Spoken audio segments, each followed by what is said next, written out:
अस्सलाम वालेकुम स्टूडेंट्स। आज के लेक्चर में बच्चों हमने डिस्कस करना है फ्लक्स का टॉपिक।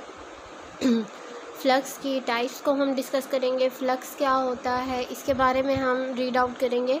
उसके बाद फ्लक्स को यूज़ करते हुए हम गॉसेस लॉ को किस तरीके से डिफ़ाइन करते हैं वो हम देखेंगे। तो सबसे पहले हम अपना टॉपिक स्टार्ट करते हैं। फ्लक्स क्या होता है, बेसिकली इसका सिंबल क्या है, पढ़ते इसको किस तरीके से हैं। फ्लक्स का जो सिंबल है वो है फाई। किस तरीके से आप इसे बनाएंगे, रीड आउट इसे कैसे करेंगे, फाई को आप किस तरीके से बनाएंगे, जो सिंबल है हमारे पास वो इस तरीके से आप बनाएंगे। ये हमारे पास एक सिंबल हो गया किसका, फाई का सिंबल ये है। फ्लक्स को फिज़िक्स में किस तरीके से रिप्रेजेंट किया जाता है, सिंबल फाई से।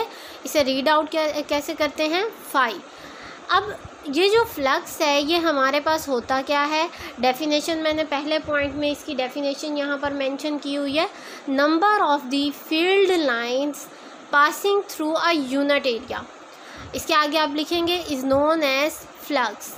फ्लक्स क्या है, number of the field lines. यहाँ पर मैंने कोई भी फील्ड मेंशन नहीं की। जैसा कि आपको पता है कि हमारे पास जो फील्ड्स हैं वो दो तरह की होती हैं। जो हमारे पास फील्ड हैं उन्हें हम किस तरीके से डिफ़ाइन करते हैं।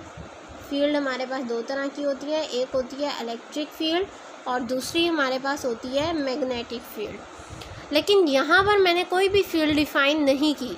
फ्लक्स की जो डेफिनेशन है वो होगी number of the field line passing through a unit area. Field कोई भी हो सकती है, वो इलेक्ट्रिक फील्ड भी हो सकती है, वो मैग्नेटिक फील्ड भी हो सकती है। यूनिट एरिया क्या होता है हमारे पास, लेट्स सपोज आपके पास एक बहुत बड़ी सरफेस है। अब इस सरफेस का जो एरिया होगा वो होगा ए।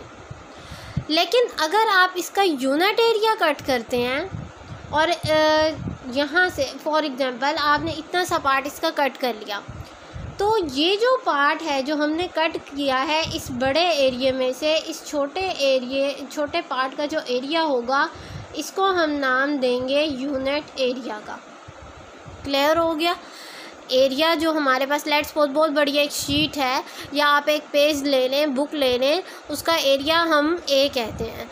लेकिन अगर उसी में से हम थोड़ा सा एक पार्ट कट कर दें, छोटा सा पार्ट कट कर दें या पेज को हम थोड़ा सा फाड़ दें, तो उसका जो एरिया होगा वो कहलाएगा यूनिट एरिया। मीन्स छोटा सा एरिया है जो हमने एरिया में से कट किया है।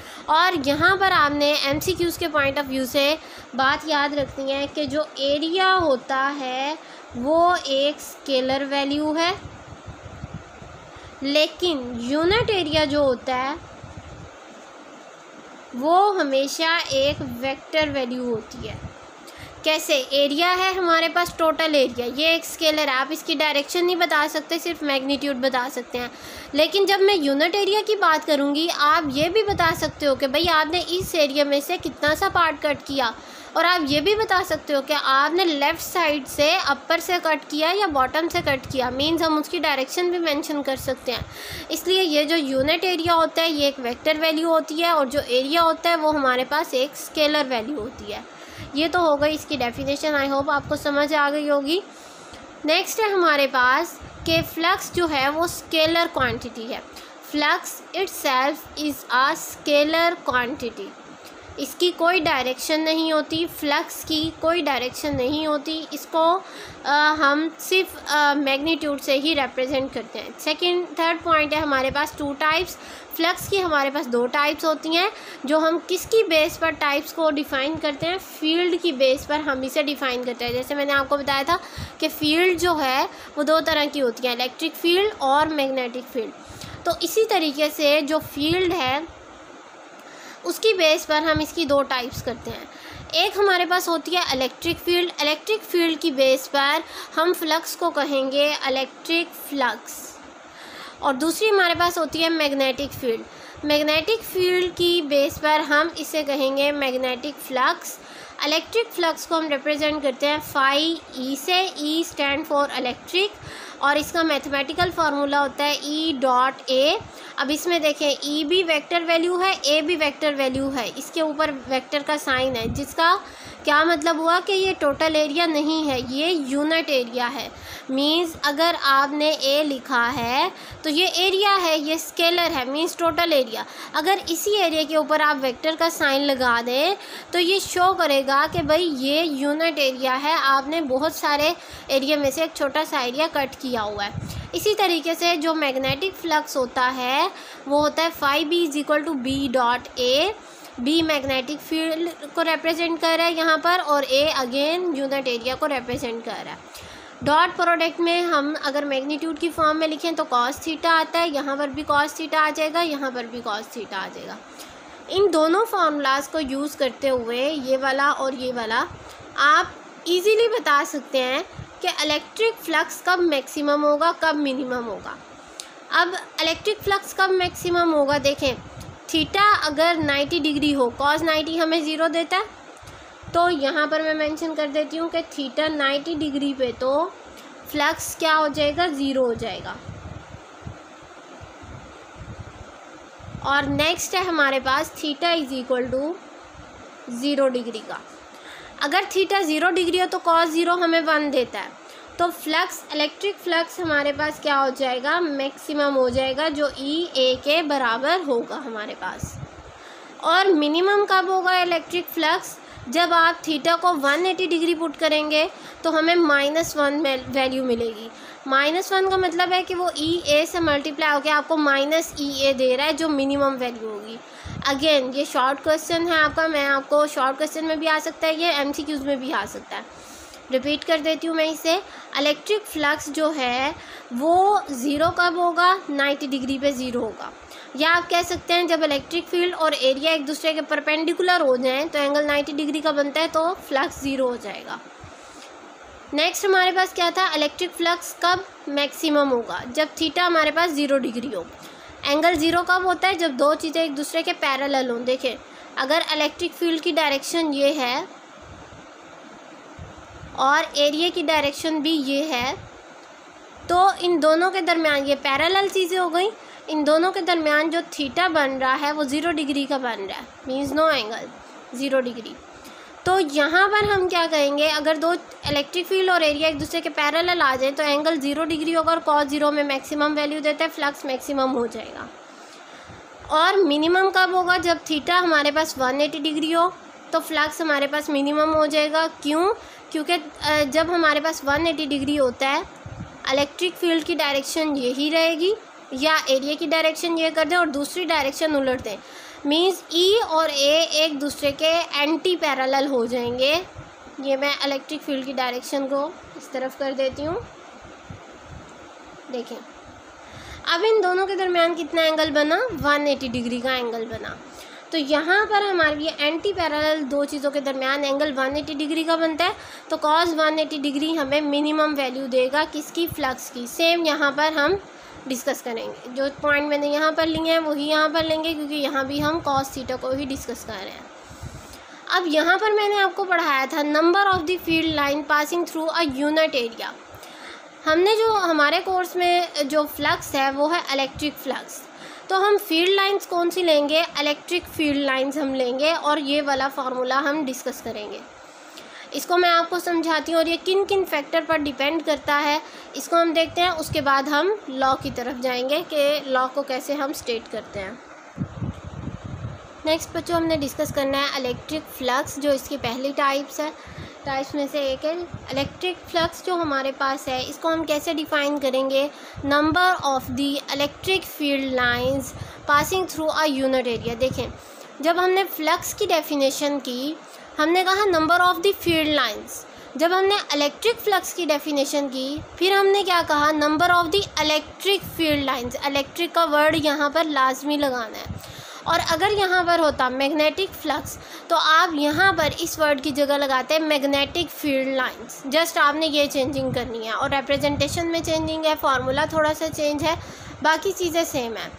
अब number of the electric field lines passing through a unit area is known as the electric flux. क्या मतलब हुआ कि भाई अगर आपने एक यूनिट एरिया ले लिया है तो इलेक्ट्रिक फील्ड लाइंस को हम कैसे रिप्रेजेंट करते हैं, इलेक्ट्रिक फील्ड लाइन पॉजिटिव से स्टार्ट होती हैं और नेगेटिव पर एंड होती हैं। सो लेट्स सपोज कि इस एरिया में से दो लाइंस गुजर रही हैं जो इलेक्ट्रिक फील्ड की लाइंस हैं। तो हमने क्या कहा कि इलेक्ट्रिक फ्लक्स में number of the electric field line, जितनी फील्ड लाइन इसमें से गुजरेंगी वही इसका इलेक्ट्रिक फ्लक्स होगा। तो इस केस में मैं लिख सकती हूँ कि जो इलेक्ट्रिक फ्लक्स है वो कितना आ गया, हमारे पास दो फील्ड लाइंस गुजर रही हैं तो 2 आ जाएगा। हम ये कैसे निकालेंगे, ये 2 तो मैंने आपको रफली कह दिया, आप निकालेंगे फॉर्मूले से E.A से, मीन्स इसका एरिया कितना है और कितनी इलेक्ट्रिक फील्ड इसमें से गुजर रही है, दोनों को मल्टीप्लाई करेंगे। आप एंगल देखेंगे, कॉस थीटा में थीटा पुट करेंगे तो हमारे पास इलेक्ट्रिक फ्लक्स की वैल्यू आ जाएगी। अब ये जो फ्लक्स है, चाहे इलेक्ट्रिक फ्लक्स है चाहे मैग्नेटिक फ्लक्स है, ये डिपेंड किन चीज़ों पे करता है, ये आपका शॉर्ट क्वेश्चन है कि जो electric on which factor the electric flux will depend upon, electric flux और मैग्नेटिक फ्लक्स और सिंपली फ्लक्स। तो किन फैक्टर्स पर डिपेंड करता है, यहाँ मैंने 5 फैक्टर्स मेंशन किए हैं। सबसे पहले angle, orientation, field strength, surface area, distance of area from the field. अब मैं आपको ये बारी बारी समझाती हूँ कि ये फ्लक्स जो है ये इन चीज़ों पर कैसे डिपेंड करता है। सबसे पहले है एंगल। अब यहाँ पर मेरे पास लेट्स सपोज 2 सरफेसेस हैं। एक सरफेस है मेरे पास, यहाँ पर मैं इलेक्ट्रिक फील्ड लाइंस को मेंशन कर रही हूँ, ये इलेक्ट्रिक फील्ड लाइंस हैं, ठीक है। अब मैंने क्या किया, मैंने एक सरफेस को इस तरह रख दिया है, ठीक है, और यही इलेक्ट्रिक फील्ड लाइंस इसमें से पास आउट होंगी। दूसरी सरफेस जो है वो मैंने इसी को, मैंने ये जो ली हुई थी सरफेस, यूनिट एरिया मैंने लिया, किसी भी सरफेस से मैंने कट किया, यूनिट एरिया लिया जिसमें से electric field line pass out होंगी। मैंने इस सरफेस एरिया को इस तरह रखने की बजाय, मीन्स पैरेलल रखने की बजाय, मैंने इसको हॉरिजेंटल रख दिया। ये है हमारे पास वर्टिकल और ये है हमारे पास हॉरिजॉन्टल।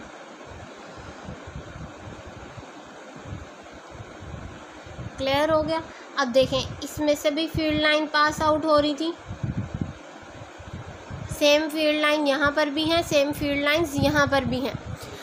तो हम क्या कहेंगे कि भाई यहाँ पर सॉरी, आपने एंगल को नहीं, ये है ओरिएंटेशन का पॉइंट। एंगल का पॉइंट मैं अभी आपको समझाती हूँ। ओरिएंटेशन का पॉइंट है कि ओरिएंटेशन का मतलब होता है तरतीब, जो चीज़ यूनिट एरिया आप ले रहे हैं उसकी तरतीब क्या है। एक बार मैंने इस सरफेस को इस तरह रखा, वर्टिकल रखा, दूसरी बार मैंने इस तरह रखा, हॉरिजॉन्टल रखा। तो देखें, वर्टिकल में से ज़्यादा फील्ड लाइन पास आउट हो रही हैं और हॉरिजॉन्टल में से हमने सेम फील्ड लाइन ली हैं, हॉरिजॉन्टल में से फील्ड लाइन कम पास आउट हो रही हैं। क्यों? यहाँ पर इसकी जो विड्थ है ये ज़्यादा आ गई है, इसमें से ज़्यादा पास आउट हो जाएंगी। और अगर मैं इसी को हॉरिजॉन्टल वे में रख देती हूँ तो इसकी विड्थ कम हो गई है, तो इस विड्थ में से कम फील्ड लाइन पास आउट होंगी। हम यहाँ पर कह सकते हैं कि यहाँ पर जो फ्लक्स है वो मैक्सिमम है, यहाँ पर फ्लक्स कम है as compare to this one. इसी एग्ज़ाम्पल को बेटा, ओरिएंटेशन की जो एग्ज़ाम्पल है, ओरिएंटेशन का पॉइंट हमने डिस्कस किया है अभी, तो ओरिएंटेशन की ये जो एग्ज़ाम्पल मैंने आपको समझाई है, इसी को मैं आपको एक प्रैक्टिकल एग्ज़ाम्पल लेके समझाती हूँ। लेट्स सपोज मेरे पास एक डस्टर है, ठीक है, ये एक डस्टर है। अब इस डस्टर को हम किस तरीके से इलेक्ट्रिक फ्लक्स बता सकते हैं कि भाई मैक्सिमम है या मिनिमम है। अगर मैं फील्ड लाइंस आ रही हैं, लेट्स सपोज लेफ़्ट साइड से फील्ड लाइंस आ रही हैं और मैं इस डस्टर को इस तरह खड़ा कर दूं, तो सारी की सारी फील्ड लाइंस जितनी भी पीछे से आ रही हैं वो इसकी लेफ़्ट साइड से पास आउट होंगी। लेकिन अगर मैं इस डस्टर को ऐसे रख दूं तो जितनी भी फील्ड लाइंस आ रही हैं वो इतने हिस्से में से पास आउट होंगी, जबकि ऊपर वाली जितनी भी फील्ड लाइंस होंगी वो पास आउट नहीं होंगी, वो इस यूनिट एरिया में से पास आउट नहीं होंगी। जबकि अगर मैं इसे ऐसे रखती हूँ तो देखें, इसकी ये वाली जो साइज़ है ये ज़्यादा हो गया है, तो इसका मतलब है जितनी भी पीछे से फील्ड लाइंस आ रही हैं सारी इसमें से क्रॉस आउट होंगी। इस तरीके से तो ये विड्थ कम हो रही है, तो इसमें से हो सकता है 2 या 3 या 4 पास आउट हों, लेकिन इस वाली साइड से कम पास आउट होंगी। तो इस तरीके से जो यूनिट एरिया है उसकी ओरिएंटेशन मैटर करती है। नेक्स्ट हम आते हैं एंगल की तरफ। एंगल का जो पॉइंट है ये मैंने अभी आपको पीछे भी समझाया था कि हम यूज़ करेंगे एंगल के लिए, हम यूज़ करेंगे फार्मूला है हमारे पास E.A, और अगर मैं इसे मैग्नीट्यूड की फॉर्म में लिखूं तो ये बनेगा E.A cos थीटा। अब हम थीटा के पॉइंट ऑफ व्यू से बेटा देखेंगे कि एंगल हमें किस तरह मैक्सिमम और मिनिमम फ्लक्स दे रहा है। देखें, अगर आप यूनिट एरिया और इलेक्ट्रिक फील्ड के दरमियान में एंगल रखते हैं 0 डिग्री का, मींस इलेक्ट्रिक फील्ड की डायरेक्शन ये है और जो एरिया है उसकी भी डायरेक्शन ये है E और ये है A, दोनों एक दूसरे के पैरेलल है, तो थीटा बनेगा 0 डिग्री और कॉस 0 डिग्री पे ये मैक्सिमम होगा। अगर हम एंगल लेते हैं 90 डिग्री का मतलब है कि आपकी फील्ड लाइंस तो इसी तरफ आ रही हैं, फील्ड लाइंस आपकी यही हैं, लेकिन जो एरिया है वो इस तरफ है, मीन जो यूनिट एरिया हमने रखा हुआ है वो इस तरफ है। तो इस केस में हमारे पास 90 डिग्री का एंगल बनता है, cos 90 हमें 0 देगा। और अगर हमारे पास थीटा 180 डिग्री है, मींस इलेक्ट्रिक फील्ड की डायरेक्शन अगर हम ये ले लें और एरिया की डायरेक्शन ये ले लें, इन दोनों के दरमियान में एंगल कितना बनेगा, 180 डिग्री का एंगल बनेगा। तो इस केस में मिनिमम फ्लक्स हमें मिलेगा। तो यहाँ पर देखें बच्चों, एंगल के पॉइंट ऑफ व्यू से भी हमें पता चल गया कि फ्लक्स जो है वो कब मैक्सिमम होगा, कब मिनिमम होगा और कब 0 होगा। फील्ड स्ट्रेंथ को देखते हैं हम कि फील्ड स्ट्रेंथ किस तरह इलेक्ट्रिक फ्लक्स पर अफेक्ट करती है। थर्ड पॉइंट अब हम डिस्कस करेंगे फील्ड स्ट्रेंथ का। फील्ड स्ट्रेंथ का मतलब क्या है? फील्ड स्ट्रेंथ का मतलब है कि जो फील्ड आप प्रोवाइड कर रहे हैं वो वीक है या स्ट्रॉन्ग है। कहाँ पर वीक फील्ड होती है हमारे पास, कहाँ पर जो फील्ड है वो स्ट्रॉन्ग होती है, ये मैंने आपको इलेक्ट्रिक फील्ड के चैप्टर में स्टार्ट में ही पढ़ाया था। तो यहाँ पर अब हम देखते हैं, मैं सेम यूनिट एरिया लूँगी, ये हमारे पास एक यूनिट एरिया है और दूसरा भी सेम हम इसी साइज़ का लेंगे, दोनों का साइज़ हम एज्यूम करते हैं कि सेम है। और इसमें से इलेक्ट्रिक फील्ड की जो स्ट्रेंथ है वो ये है, ये इलेक्ट्रिक फील्ड लाइंस इसमें से पास आउट हो रही हैं। यहाँ पर इलेक्ट्रिक फील्ड लाइंस ज़्यादा हैं।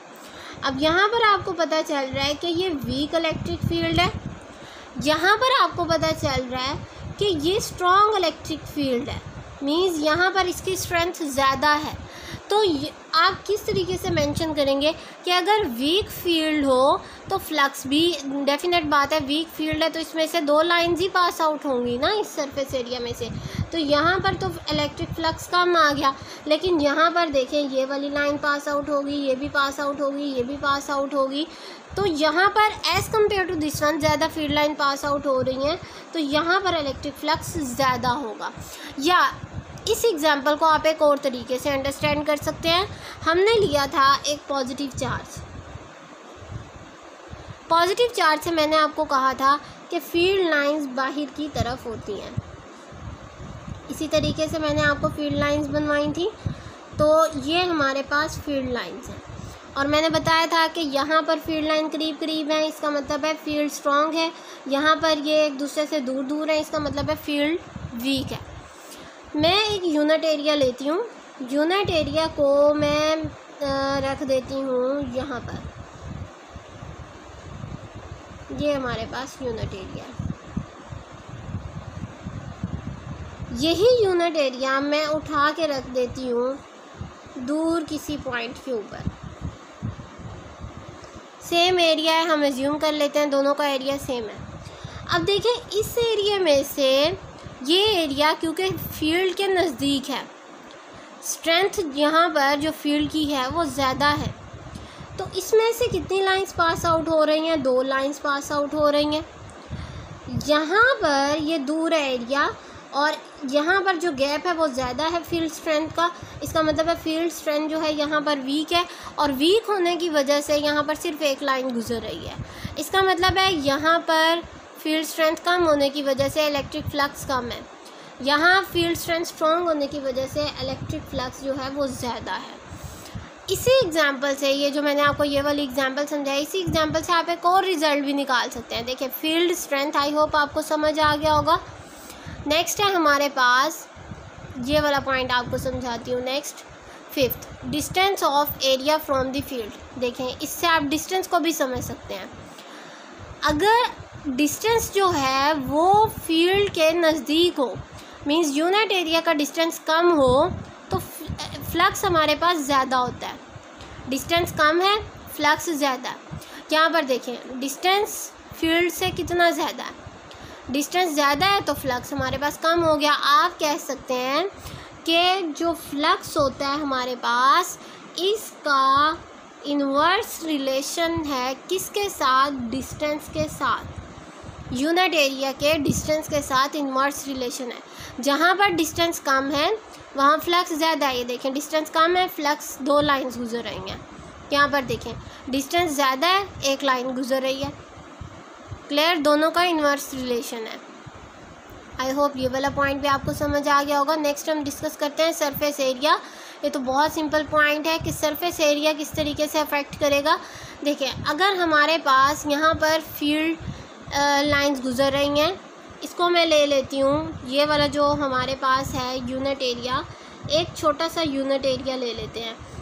ये यूनिट एरिया मैं एज इट इज़ ले लेती हूँ, इस यूनिट एरिया को बड़ा कर देते हैं। ये हमारे पास यूनिट एरिया है, 2 यूनिट एरिया, एक हमारे पास स्मॉल है और एक लार्ज है। तो यहाँ से हमारे पास अगर हम फील्ड को सेम रखें, यहाँ पर हैं 5 फील्ड लाइंस और यहाँ पर भी हम 5 फील्ड लाइंस कर देते हैं। अब देखें फील्ड हमारे पास सेम है, डिफरेंस कहाँ पर आया है, यूनिट एरिया में डिफरेंस आया है। यूनिट एरिया यहाँ पर स्मॉल है, यहाँ पर लार्ज है। तो अगर 5 फील्ड मैं यहाँ से गुजारती हूँ, फील्ड लाइंस गुजारती हूँ, तो यहाँ से हो सकता है 2 पास आउट हों या 3 पास आउट हों, तो फ्लक्स कम होगा as compare to this one. यहाँ पर देखें, यहाँ पर हमारे पास यूनिट एरिया ज़्यादा है। अगर मैं यहाँ से 5 फील्ड लाइंस को पास आउट करवाती हूँ तो सारी की सारी यहाँ से पास आउट हो जाएंगी। इट्स मीन यहाँ पर फ्लक्स ज़्यादा हो जाएगा। क्लियर, आई होप आपको ये पॉइंट समझ आ गए होंगे। अब हम इंशाल्लाह नेक्स्ट में डिस्कस करते हैं गॉसेस लॉ को। ये फ्लक्स था, फ्लक्स का टॉपिक हमारा कंप्लीट हो गया। किन फैक्टर पे डिपेंड करता है, कौन से शॉर्ट क्वेश्चन बन सकते हैं, कौन से MCQs बन सकते हैं, ये सारा मैंने आपको समझा दिया। नेक्स्ट हम गॉसेस लॉ को डिस्कस करते हैं जिसमें हम इसी फ्लक्स को यूज़ करेंगे।